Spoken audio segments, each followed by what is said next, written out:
والدین کے ساتھ اچھا برتاؤ بہت زیادہ اسلام نے سکھایا ہے،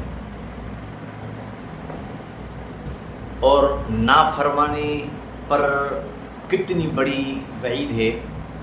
آپ حضرات سنتے رہتے ہیں فضائل اعمال میں یہ حدیث، فضائل اعمال کے اندر فضائل رمضان جو ہے اس کی غالباً پہلی حدیث ہے کہ حضور علیہ السلام نے فرمایا ممبر قریب لاؤ۔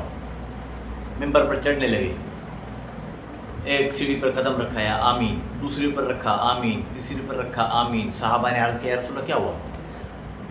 تو ایک تو رمضان سے متعلق وہ رمضان پر آپ حضرات کو بتاؤں گا، دو عام چیزیں ہیں۔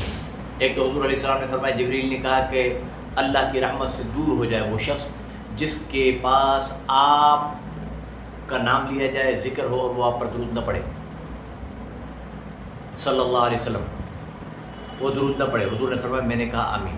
تو کیا حضرت جبرائیل کی بد دعا کم تھی کہ حضور علیہ السلام نے آمین فرما کر اس کو اور سخت بنا دیا؟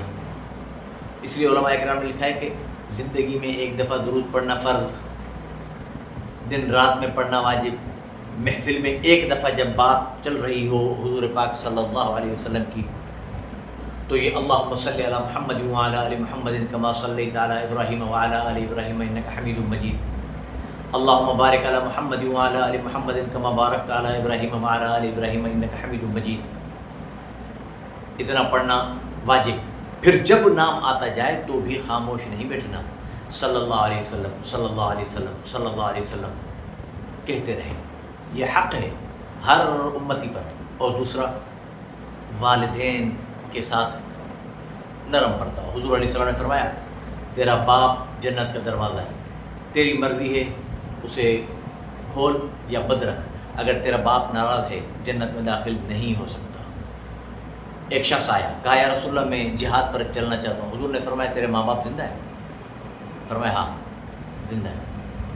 حضور علیہ السلام نے فرمایا کہ جا اپنے ماں باپ کی خدمت کر۔ ماں باپ کی خدمت بہت بڑی، اور ایک بات یہ ذہن میں رکھ لیں، ہر گناہ کا بدلہ قیامت میں ہے۔ ماں باپ کے ساتھ جیسا رویہ رکھو گے دیکھ کر پھر مرو گے۔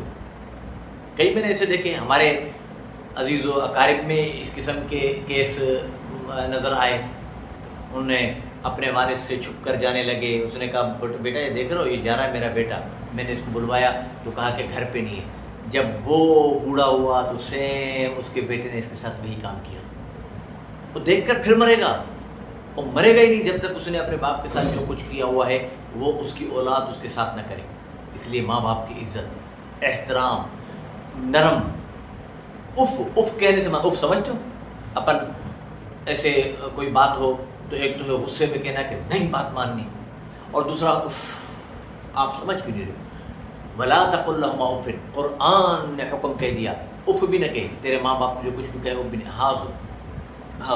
اس لیے دوست مل جائے گا، بہن ماں باپ زندہ ہے تو مل جائے گا، بھائی ماں باپ زندہ ہے تو مل جائے گا، دولت مل جائے گی، دنیا مل جائے گی۔ کئی ایسے بادشاہ دیکھے جو بادشاہوں سے فقیر بن گئے، پھر فقیر سے بادشاہ بن گئے، سب مل جائے گا تجھے، ماں اور باپ نہیں ملے گا۔ ماں باپ کی عزت کر، قدر کر۔ جن کے ماں باپ چلے گئے اب وہ روتے پھر رہے ہیں، قبروں پر جا کر فاتحہ خوانی کریں، وہ ان کو جواب جدا ملے گا، ثواب جدا ملے گا، لیکن جو دنیا میں کرنے کا تھا اب وہ دروازہ بند، اب کچھ نہیں ہو سکتا۔ اس لیے ماں باپ کا ادب، اکثر ہمارے دوست تو کہتے ہیں اسے تیرے پوڑے کا کیا حال ہے، تیری پوڑی کا کیا حال ہے؟ نہیں، والد محترم، والدہ محترمہ، والد محترم۔ حضرت ابو ہریرہ رضی اللہ تعالیٰ عنہ جب آئے، یا رسول اللہ میں نے اپنی والدہ پر اسلام پیش کیا، مجھے مارا بہت۔ حضور نے پتہ ہے کیا، پہلے زخم نہیں دیکھے، پہلے جو سوال کیا کہ ابو ہریرہ کوئی زبان سے ایسا لفظ تو نہیں نکالا؟